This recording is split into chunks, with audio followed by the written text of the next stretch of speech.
Šādi pasākumi Latvijā, kur vienlaicīgi ar vismaz 14 dažādām aktuālajām elektromašīnām vienā dienā pabraukt, nav šādi pasākumi. Līdz to jau milzīgs paldies Interkāram par to, ka šādi pasākumi norganizē.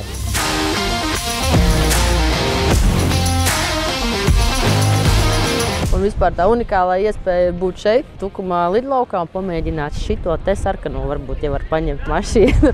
Viņa baigi labi iet, ātri.